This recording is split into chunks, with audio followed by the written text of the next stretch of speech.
Hey folks, it's Doc Phoenix playing all the Marios. Back with BS Super Mario USA Power Challenge. This is episode 2. And most of what I had to say about this game we covered in episode 1. Mm-hmm. But there's going to be some new, interesting, weird things in this episode. It covers World 2 in the desert.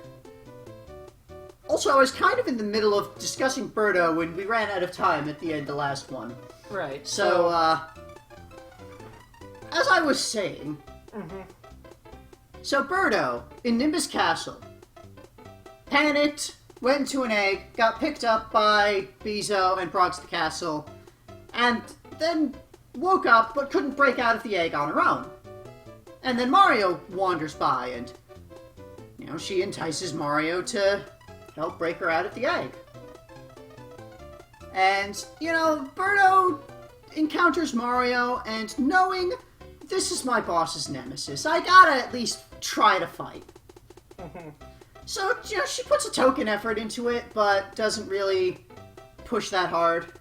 And then just eventually lets him go, because he's cute. Okay. And then, like, just after that, after all of this exploring of the real world and all of this weird exhaustion and tiredness that happens, returns to Subcon just to recuperate. Okay. Where apparently she meets up with the other Birdos. Yep, meets with her sisters, and then Wart shows back up and has this plan to steal stuff. In part 2! Tryclyde surprises and the secret of the quicksand. And it holds on this for a while. Yeah. So yeah, as I said, this is World 2. Episode 2 does World 2. They don't go, like, directly in order. Like, Episode 3 is not World 3. But the first couple are straight in order. As I mentioned last time, we've got the characters, they talk at the start. I think, like, just the first time that each character speaks in the radio broadcast, it has their portrait. Just to, like, help you match a face to the name, to the voice. But, beyond that, it's pretty much limited to just, they show up on screen when things are going to happen in the game. So presumably they're talking all the while. Yeah. And, like, I confirmed that with that one VHS tape thing of the first episode that I was able to find. I did, like, listen through that. I didn't understand it, but I listened through. So, yeah, they had... Occasionally, there were, like, short breaks of just music. But, like, the characters were speaking the whole way through. Anyway, we've got Tryclyde now. Because Tryclyde is relevant to this one. So, like, Mouser was, like, the main boss person of the first episode, and this one's Tryclyde. But Mouser still shows up. Tryclyde does not show up in the future episodes, but Mouser shows up in all of them. So, like, I guess Mouser's more important? Yeah, I guess. Also, some of the golden statues are just, like, out in the middle of nowhere, the screen, impossible to miss. We get a free star. At a time when I was about to get a star, not for free.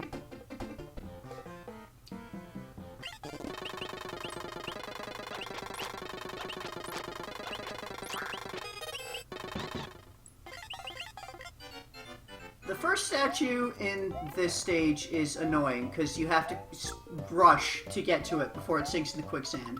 Fortunately, you can reset any stage. Just you hit start and select the second option. You go back to the stage select. So you can always do that just to start a stage over, which is useful for...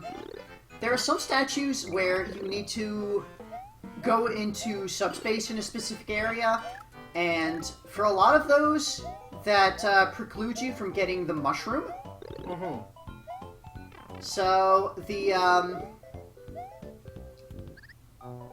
top-notch gameplay, as you can clearly see. Yes.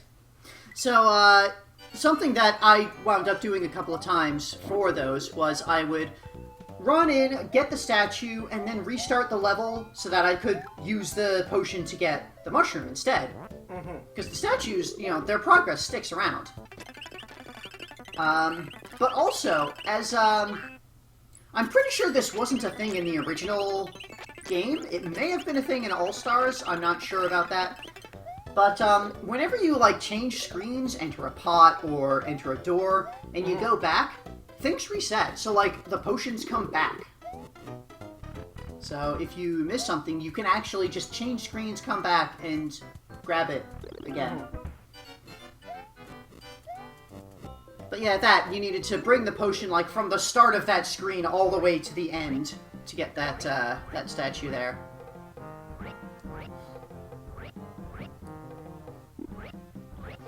And, like with the first episode, a lot of the effects that the characters do, are in multiple episodes, like turning enemies into hearts, or turning enemies into bombs, or randomly getting a star. Those are pretty, like, common things that happen a couple of times in each episode, actually.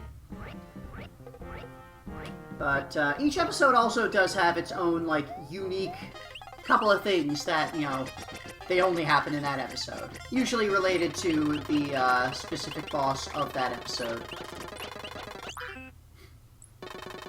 Good job. And again. Once again, you can see I was 100% on top of my game all the time doing this. Well, now you're the princess. Hopefully that'll help. And clearly it did.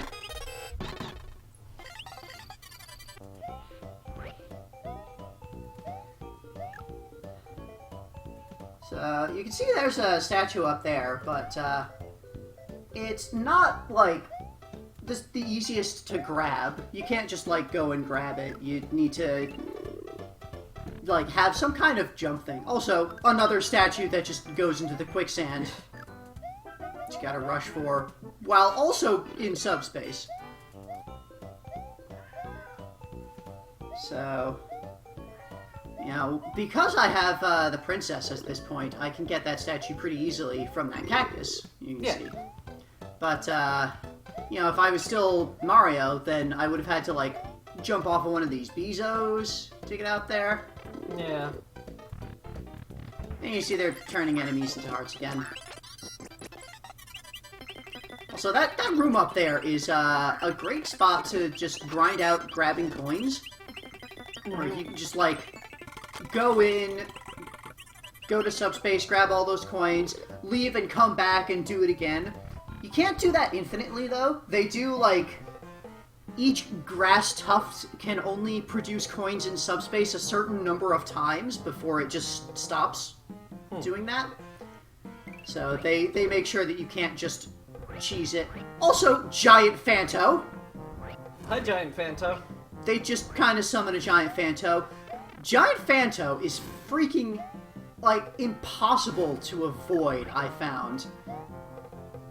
Like, I don't know why exactly. I could not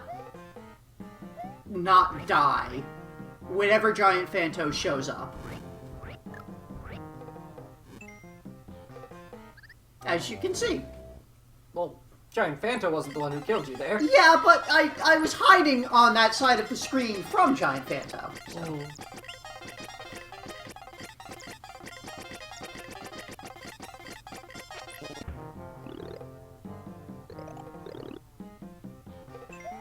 And they're just in the middle of doing the jump, turn to Luigi, suddenly you fly.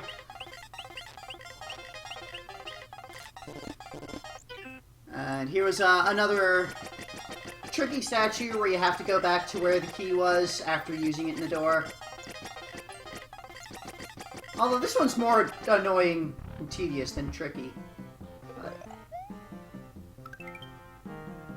fortunately, Phanto doesn't care about the statues. Phanto only cares about keys. Yep. Unless it's a giant Phanto summoned by the Birdos. That Phanto just does whatever.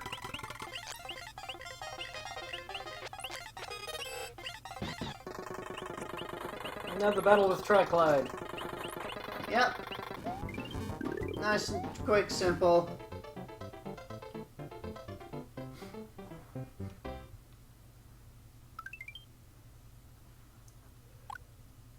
And you see I've got all the things. And once again, the Wart fight, you just go into any pot in subspace, and you wind up at Wart. So there's a pretty easy one to grab at the start of 2-2.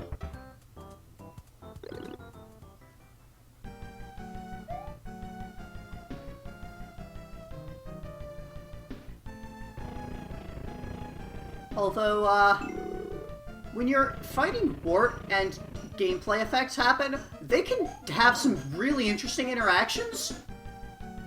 Yeah. Like turning his bubbles into bombs because they count as enemies. And bombs hurt Wart. Oh dear. They also make me panic. And then I decided to do the entrance from 2-1 because there's also a mushroom there. And here they just bombs again, have more bombs. I almost feel like they may have timed this expecting that you'd be fighting Wart around this time. Like this is about the time when you would have cleared all of the objectives and gone to try. I don't know. Because like they do it twice in a row with the bombs, so not sure what's going on there. And once again, top-notch gameplay out of me. Just totally fighting Wart efficiently. Now you're Mario. Yeah. And this next one, there's actually another effect to that when they swap in Mario. They also speed up all the quicksand. So, you know, I couldn't see that while I was fighting Wart, so it was just a cutaway to another play session.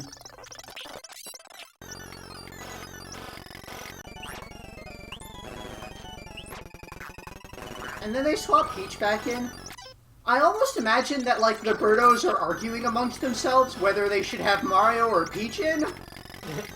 Because they swap you back and forth several times in this small span. And see, again, just, here's Mario now. And here I finally actually defeated Wart. Took way too much time.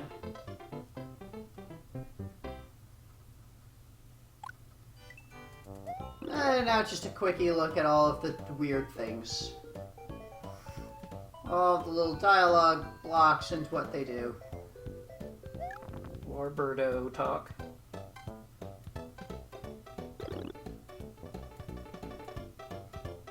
They turn the lights out. Oh dear. Must be all those toasters. Fortunately, we have Luigi here. Who, oh, the lights are not off when you're in pots, by the way. But yeah, fortunately, we've got Luigi here. And Luigi knows his way around, electrical systems of a dream world. So he can turn the lights back on for you. But then the Birdos show up again. And they're not gonna have that.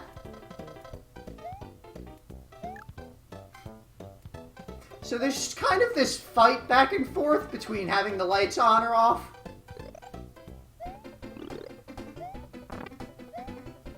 And the princess gets involved.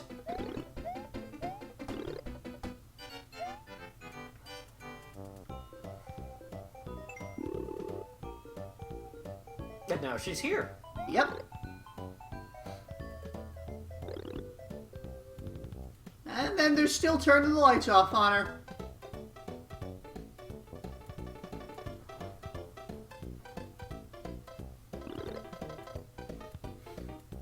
And Luigi's still there to turn them back on.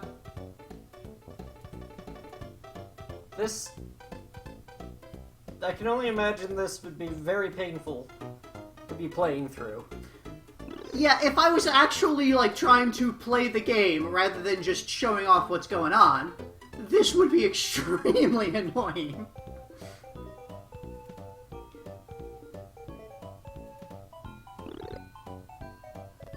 And, well, because they switched the princess in, now Mario's back out, so he can help out. Mario understands electronics better than Luigi, I think. It's because Mario is better at Luigi than at everything. Because that stopped all of the light shenanigans once Mario got involved. Mm-hmm.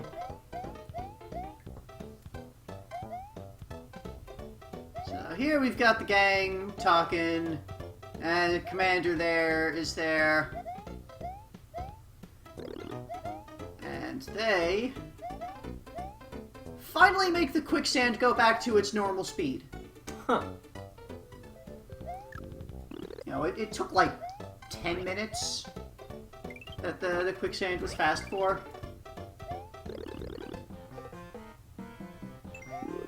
And now Toad. You always play as each of the 4 characters at least once in every episode. Some of the characters get more playtime than others for each episode, but you know, there's always at least one time where each of the characters is in.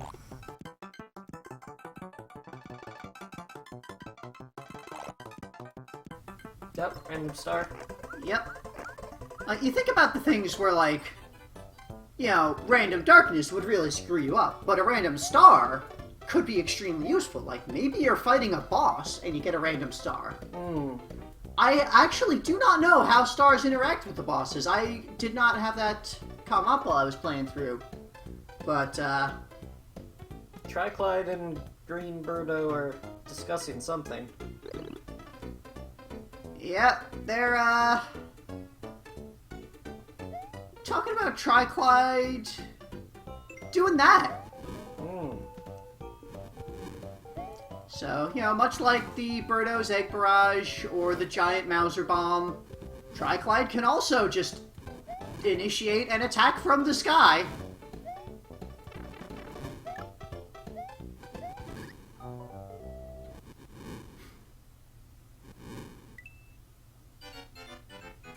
Some of the effects stop happening after you die, some of them continue. This one, you can see, continues. Yeah. But, things like the giant Phanto from the previous one, if you die, then the Phanto is gone after you come back. Yeah, otherwise it'll stick around for a certain amount of time and then be off.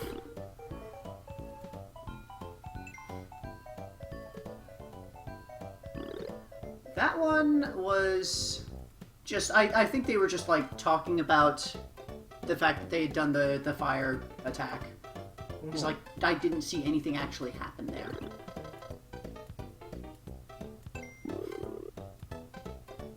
Here, they're having fun with throwing characters at you again.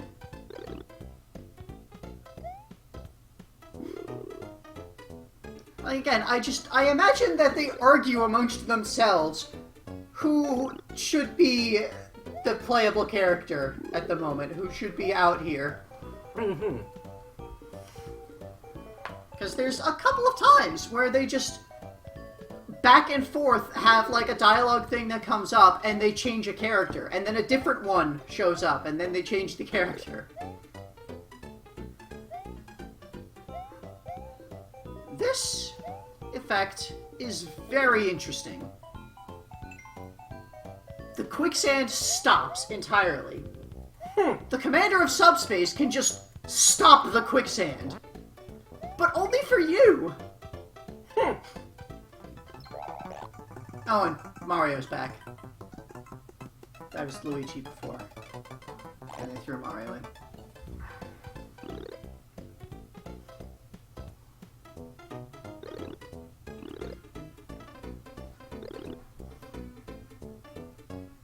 So outside of the... Another giant Mauser bomb. So outside of the 2 recordings that you did find, there's nothing left of this broadcast, is there? As far as I can tell, the audio for episodes 2 and 3 are 100% gone, lost to time. Because again, they were broadcast exactly once, ever. Like, it was just a radio show. They sent it off, and I don't know if the audio was ever kept by the producers, because it was Saint Giga, the people who did the actual like satellite hardware part of it. Mm-hmm. I don't know if they kept it. I don't know if that company still exists. So, but this was, 25 years ago now, ish. And like a lot of the media, like there was not really any, like, it wasn't really ever considered important to save things like that by a lot of people. Right. Anyway, we have Angry Peach throwing giant radishes again. But yeah, again, as far as I can see, episodes 2 and 3 audio, nobody has it anywhere.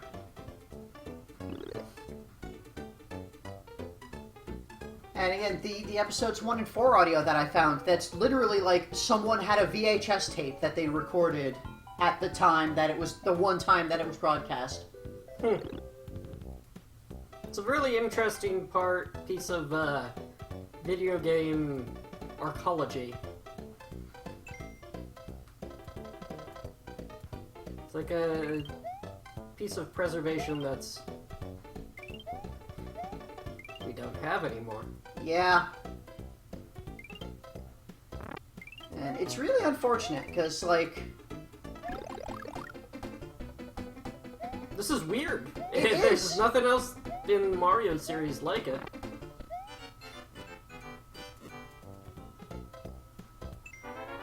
So, once again, like, one of the last things that happens in the actual gameplay part is you get the giant heart, Mm-hmm. and then at the minute 50, you get another 3 minutes worth of gambling.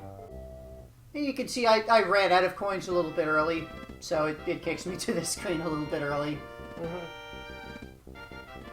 But, and the audio kind of skipped there, because when it started again, that was when it was actually, like, supposed to come to the screen. Ah. So, again, you get your course clear numbers, and you get the credits roll. It's the same credits roll as in episode 1. Okay. But one of the things about the broadcast that I haven't mentioned yet, so also just something about Birdos that I haven't really mentioned yet. There's like this kind of whole thing with Birdo where like they're presented with an ambiguous gender. Mm-hmm. And that's... I've never really been certain how it's supposed to be, because like I am not 100% clear on like queer culture in Japan. Mm-hmm. But one thing that I do know with the broadcasts here, each of the 3 Birdos, they were voiced by, again, I'm not 100% clear on this. We're talking about queer culture in another country in the 90s. Mm-hmm. But the actresses doing the Birdos were in some way queer. Either they were cross-dressers or trans women. I can't tell from that, but they were like actually like publicly known as not just normal straight cis Gender dudes or conforming. straight cis women. Yeah. So it's like just kind of an interesting thing about that. And like I could not find any information about them anywhere else, these 3 actresses.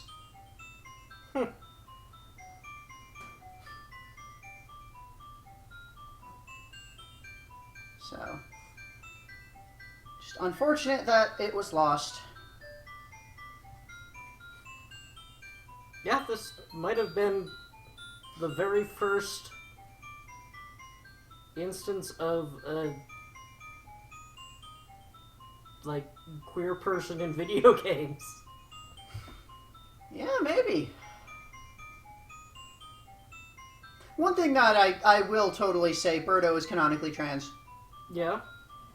I will 100% say that. Is that like Nintendo canon or our canon? Nintendo canon always has Birdo presented in an ambiguous gender, at least in Japanese. In the American translations, Birdo is female. Ah. But, like, in the original Japanese, Birdo is always, like, ambiguous gender. So I'm calling that trans. Mm-hmm. And here's our little title screen preview of Episode 3. Where And, there's whales and ice and fire. yeah. And a very upset Birdo. I think she's more like being like, come on, bring it. Mm. Sort of thing. I got whales and fire. What do you got? A plumber? A princess? A mushroom man? The plumber's younger brother. Who is actually a plumber? As opposed to Mario, who is not actually a plumber? A celebrity plumber. He was a plumber, very briefly. He's not anymore. But yeah, after this, it does that same, like, score sheet thing that you get. Yeah. So, we can just kind of sign off here. But, come back tomorrow, we'll have episode 3. Yeah, with whales.